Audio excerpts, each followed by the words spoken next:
मेरा Indian idol आपने सुना होगा, तो इंडियन आइडल 2 जब आया था, दैट वाज 2004 की बात है, वो 3 या 4 की बात। तो उसमें मेरा सिलेक्शन हुआ था इंडियन आइडल 2 में। हो रब दी कसम यारा, रब दी कसम, दिल दे दिया है जहां तुम्हें देंगे, दगा नहीं करेंगे सनम। मैं टूर पे भी जाता हूँ तो इवन मेरा मतलब गाड़ी में मेरे स्पोर्ट्स शूज पड़े रहते हैं। हर शहर का ग्राउंड मुझे पता है, मैं वहां जाके वर्किंग करूंगा अपनी, और सुबह उठ के तो मैं ग्राउंड पे चला जाऊंगा।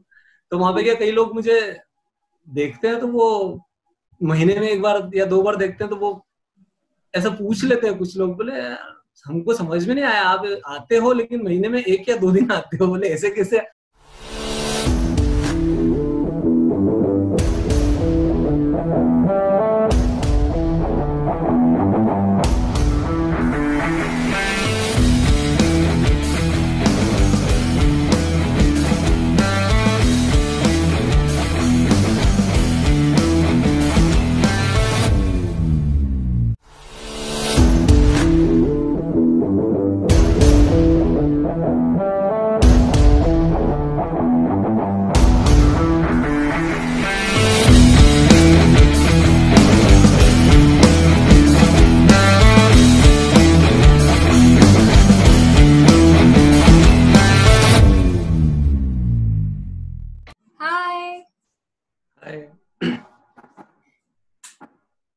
शक्ति जी, आप ऑडियंसेस को अपने बारे में कुछ बताना चाहेंगे? मेरा पूरा नाम तो वैसे धर्मवीर सिंह शक्तावत है, बट जो शुरू से चला आ रहा है कि ना जी, सब लोग बोलते हैं शक्ति नाम से, तो वही नाम ऐसा हो गया कि मतलब इवन मुझे तक वो सोचना पड़ता है कि अच्छा धर्मवीर करके तो वो शक्ति ही नाम चल रहा है। और मैं बेसिकली मंदसौर से हूँ, अभी उज्जैन में रहता हूँ कुछ 10-12 साल से। बाकी I am born and bottom from Mandsaur, मेरा वहीं का है सब कुछ, और अभी हम लोग यहाँ पे रहते हैं, वही है बस ये। शक्ति जी, जब भी मैं आपको गाते हुए देखती हूँ तो मुझे ऐसा लगता है कि मैं किसी सिंगर को देख रही हूँ, लेकिन लेकिन सिंगिंग आपकी हॉबी है, तो आप अपने करियर और अपने सिंगिंग, अपनी हॉबी के बीच में तालमेल कैसे जमाते हैं? देखिए, ऐसा है कि जब इंसान की हॉबी होती है ना, तो वो कहीं से भी उसके लिए टाइम निकालेगा ही निकालेगा, अगर उसको उसकी हॉबी को जिंदा रखना है। कई लोगों की हॉबी होती है, बट वो अच्छा होता क्या है, कई लोगों की हॉबी भी कुछ ऐसी हॉबी है, मान लो कि फुटबॉल खेलना हॉबी है, प्रैक्टिकली पॉसिबल नहीं हो पाता काम करते हुए, फिर वो सब अपना। अब फॉर्चुनेटली मेरी हॉबी सिंगिंग है, तो मैं उसको मतलब बहुत ज्यादा मुश्किल नहीं आती है, जैसे घर में बैठ के अपनी हॉबी कर लो, पूरी कर लो, या कहीं अपना हमारे जो प्रोग्राम्स होते हैं हमारे क्लब के, तो वो टाइम निकाल सकते हैं। तो मैनेज करना बहुत बड़ा नहीं होता है कि कैसे मैनेज किया जाए, वी कैन मैनेज। बस ये है कि अंदर से वो होना चाहिए कि हाँ यार, मेरे को मेरा शौक पूरा करना है, तो मेरे को उसके लिए टाइम निकालना ही है, और वो निकल जाता है। किसी के भी जीवन में 2 लोगों की बहुत की महत्ता होती है, और वो होते हैं हमारे पेरेंट्स, हमारे माता पिता। तो आपके जीवन में उनने क्या रोल निभाए थे? मम्मी पापा का तो बहुत बड़ा ही रोल है, वैसे भी होता ही है सभी का। मेरा ऐसा रहा है कि मैं स्कूल में जब गया, तो ऐसे बोलते ना, पहली गुरु माँ होती है, तो मम्मी तो है ही है पहली गुरु, वो ऐसे भी गुरु है, और वैसे भी जब मैं स्कूल मैंने स्टार्ट किया, तो मैं जिस स्कूल में पढ़ा हूँ, मम्मी वहाँ टीचर थी, तो मैं मम्मी ने मुझे पढ़ाया है। तो और उसके बाद जो फर्दर क्लासेस में गया मैं आफ्टर 8th, तो वो जो स्कूल में गया तो उसमें पापा पढ़ाते थे अच्छा। तो ये मेरे लिए पूरा ऐसा रहा है कि मम्मी पापा ने पूरा पढ़ाया है, और वैसे संस्कार भी नहीं दिए हैं बहुत, तो बहुत बड़ा योगदान है उनका, सब कुछ उन्हीं का है जी। जब भी हम हमारे एक लक्ष्य को निर्धारित करके चलते हैं, तो आपका पहले क्या लक्ष्य था और आप उसे पूरा कर पाए? लक्ष्य जो था वो मेरा था प्लेबैक सिंगर बनना। हाँ, उसको पूरा तो नहीं कर पाया, लेकिन क्या कई बार कुछ परिस्थितियां ऐसी बन जाती है। तो एक्चुअल क्या, मैं सेकेंड स्टैंडर्ड से 12th तक एक बहुत छोटे से गांव में पढ़ा हूँ, नाहरगढ़ करके, मंदसौर के पास में। तो वहां उतना कुछ माहौल भी नहीं था। और वो बात है बहुत पुरानी, मतलब मेरा 75 का बर्थ है, तो वो उस टाइम पे इतना कुछ टैलेंट हंट ये सब चीजें उतनी थी नहीं।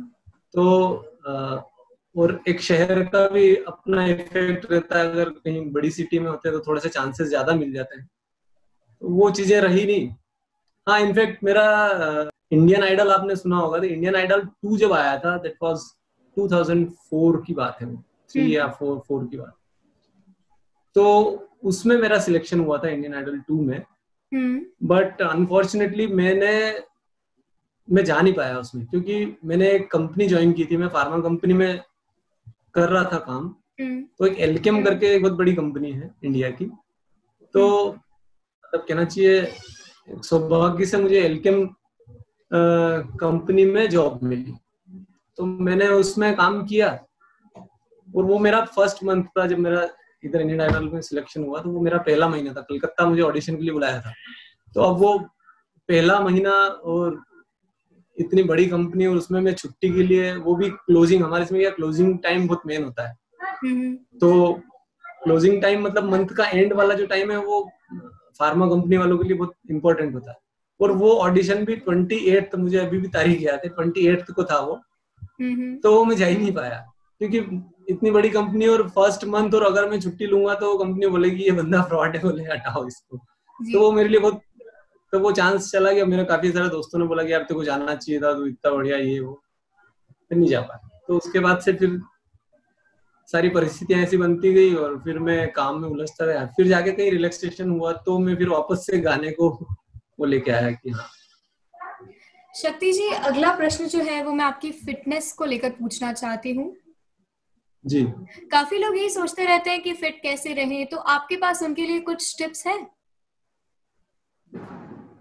हाँ बिल्कुल। जी। देखिए, एक कल्चर ऐसा होना चाहिए, जैसे अपन मॉर्निंग में उठते से सबसे पहले अपन ऐसा ब्रश से अपने दिन की शुरुआत करते हैं। जी। ऐसे ऐसे जैसे ये है ना, ऐसे ऐसे दिन की शुरुआत में वो भी एक बिल्कुल कंपलसरी होना चाहिए कि आप जैसे उठ के अपन ब्रश करते हैं, ऐसे अपने को एक्सरसाइज करना ही है एवरीडे, हर व्यक्ति को। तो अगर ये चीज की जाए तो बहुत अच्छा होगा, क्योंकि और टाइम निकल सकता है। मैं आपको फिर यही बोलूंगा कि टाइम सही है, टाइम की कोई कमी नहीं रहती। 24 आवर्स जो है काफी होते हैं। 24 घंटे में अपन अगर टाइम को बहुत अच्छे से मैनेज करके चले तो कर सकते हैं। वो भी मेरा शौक है, मेरा मतलब कहना चाहिए जुनून था वो भी। खैर ठीक है, समय के साथ कम, पर हाँ करता जरूर हूँ मैं। मतलब ऐसा कोई दिन नहीं जाता है जब मैं मॉर्निंग में कुछ भी ना करूँ। प्राणायाम करूंगा, एक्सरसाइज करूंगा, जिम जाऊंगा, जो अभी तो सब बंद है, लेकिन जिम विम तो बंद है, लेकिन हाँ घर पे भी करेंगे, कुछ ना कुछ करेंगे। सही है। मैं टूर पे भी जाता हूँ तो इवन मेरा मतलब गाड़ी में मेरे स्पोर्ट्स शूज पड़े रहते हैं। हर शहर का ग्राउंड मुझे पता है, मैं वहां जाके वर्किंग करूंगा अपनी, और सुबह उठ के तो मैं ग्राउंड पे चला जाऊंगा। तो वहां पे क्या, कई लोग मुझे देखते हैं तो वो महीने में 1 बार या 2 बार देखते हैं, तो वो ऐसा पूछ लेते हैं कुछ लोग, बोले हमको समझ में नहीं आया, आप आते हो लेकिन महीने में 1 या 2 दिन आते हो, बोले ऐसे कैसे आप आते हो। मैंने कहा मैं एक्चुअली यहाँ रहता नहीं हूँ, मैं रहता उज्जैन हूँ, मैं तो यहाँ आता हूँ तो यहाँ चला आता हूँ। तो कोई बड़ा हंसी, आप 1-2 दिन भी रेस्ट नहीं करते। नहीं, शौक है तो फिर सुबह सुबह निकलना ही। सही है। शक्ति जी, जब भी हम कुछ खाने का देखते हैं तो हम ये नहीं देखते हैं कि वो एक हेल्दी ऑप्शन है या एक अनहेल्दी ऑप्शन है, और हम अपने आप को उस चीज को खाने से रोक नहीं पाते हैं। तो आप कैसे कंट्रोल कर लेते हैं? देखिए, इसमें मैं ये कहूंगा कि अपनी विल पावर बहुत स्ट्रांग होना चाहिए जी। मतलब आपने अगर सोच लिया है कि मुझे ये नहीं खाना, मतलब यकीन मानिएगा आप, समोसा या कचौरी मैंने आखिरी कब खाया था मुझे याद ही नहीं है। राइट। तो बस वो अपने कंट्रोल के ऊपर है। आपकी विल पावर स्ट्रांग है, आप कंट्रोल करेंगे तो हो जाएगा। आपको पता भी है कि हाँ ये अच्छा नहीं है, ये अच्छा है, ये अच्छा नहीं है, फिर भी आप जो अच्छा नहीं है उसको खाएंगे तो वो आप खुद ही गलत कर रहे हैं, आप नुकसान करते हैं जी। तो मैं सभी को यही बोलना चाहता हूँ कि हम चाहें तो कर सकते हैं। मैंने कई बार ऐसा किया है कि मैं 4 महीने तक कोई शुगर बिल्कुल लूंगा ही नहीं, शुगर को हाथ ही नहीं लगाऊं, फीकी चाय फीका, सब कुछ फीका, नो ऑयल, 0 शुगर। कभी कभी बीच में फिर हो जाता है ऐसा नॉर्मली, क्योंकि फील्ड में रहते हैं तो कई बार ऐसा मीठी चाय भी पीना पड़ जाती है, तो वो चलता है, बट हाँ स्ट्रिक्ट रहता हूँ मैं। फिटनेस के लिए 2 चीजें जरूरी होती हैं, एक होती है एक्सरसाइज और दूसरा होता है आपका खान पान, आपकी डाइट। तो अगर इसमें से कोई एक चीज भी कर लें तो क्या फिटनेस हमारी रह सकती है? नहीं, देखिए क्या है, सबसे जो मेन है इसमें, जो मैंने पढ़ा है और देखा है, उसमें वर्कआउट का बहुत ज्यादा रोल इतना नहीं है फिट रहने में, है नो डाउट, लेकिन अगर रेशो देखें तो 70% रेशो आपका फूड इंटेक का है, आप क्या खा रहे हैं उस पर डिपेंड करता है, और 30% आपका जो एक्सरसाइज है उस पर। तो सबसे मेन जो है वो आपका खाना है। अगर आप एक बार वर्कआउट नहीं भी कर पाएंगे, या सप्ताह में आप 2 दिन या 3 दिन भी कर पाएंगे चलेगा, लेकिन हाँ आपने अगर खाने पे कंट्रोल नहीं किया तो, या खाने पे कंट्रोल कर लिया तो वो आप चल जाए। आपके पास अपनी फिटनेस से जुड़ा कोई वाकया है, कोई इंसिडेंट है? फिटनेस से जुड़ा हुआ जैसे एग्जैक्टली तो अभी याद नहीं आ रहा है, लेकिन हाँ जिम में कई बार ऐसे कुछ चैलेंजेस रहते थे, हम लोग करते थे, अभी यहाँ की तो नहीं, पर हाँ मैं मंदसौर में था तब जी। तो कुछ ऐसा 100 पुशअप्स वगैरह इकट्ठे एक साथ लगाना, ये थोड़े ऐसे चैलेंज जो किए हैं मैंने, अब मुझे याद है अच्छे से, क्योंकि मैंने खुद ने एक जिम भी चलाया है, शक्ति हेल्थ क्लब के नाम से मंदसौर में। तो मैं खुद ही चलाता था उसको, इंजीनियरिंग कॉलेज के उधर मेरा घर था, तो वो कॉलेज के कुछ स्टूडेंट्स थे, तो उस हिसाब से हमने प्लान किया था, तो थोड़ा टाइम चलाया उसको। तो ऐसा चलता रहता था। आप अपनी तरफ से ऑडियंस को कुछ लास्ट मैसेज देना चाहेंगे?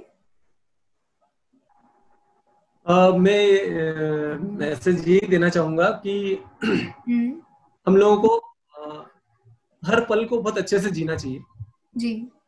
मानता हूँ कि भविष्य की भी सोचना है, वर्तमान को भी जीना है अच्छे से, लेकिन अगर किसी चीज को हंस के और अच्छी खुशी से जिए तो उसका मजा अलग रहेगा। चाहे तकलीफ है, परेशानी है, प्रॉब्लम सब अपनी जगह है जी, लेकिन हम दुखी होंगे या टेंशन लेंगे तो उससे वो परेशानी तो दूर होगी नहीं, बल्कि और परेशानी बढ़।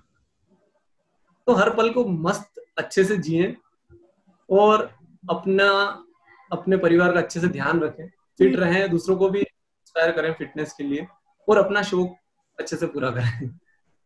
यही मेरा मैसेज। आपका जो भी फेवरेट गाना है उसकी कुछ पंक्तियां सुना दीजिए। मेरा फेवरेट सॉन्ग है, एक मस्ती मूवी करके आई थी, तो उसका एक सॉन्ग है, आवारगी में बन गया दीवाना, मैंने क्यों सादगी को नहीं जाना, आवारगी में बन गया दीवाना, मैंने क्यों सादगी को नहीं जाना, आता नहीं यकीन क्या से क्या हो गया, किस तरह मैं तुमसे बेवफा हो गया, इंसाफ कर दो मुझे, माफ कर दो, इतना ही कर दो करम, हो रब दी कसम यारा, रब दी कसम, दिल दे दिया है जान तुम्हें देंगे, दगा नहीं करेंगे सनम। Thank you so much. If you are new to my channel, subscribe to my channel and don't forget to press the bell icon so that you can get the latest updates. Comment down below what's your reaction on this video. Like this video and share this video as much as possible. Thank you so much. Thanks for watching.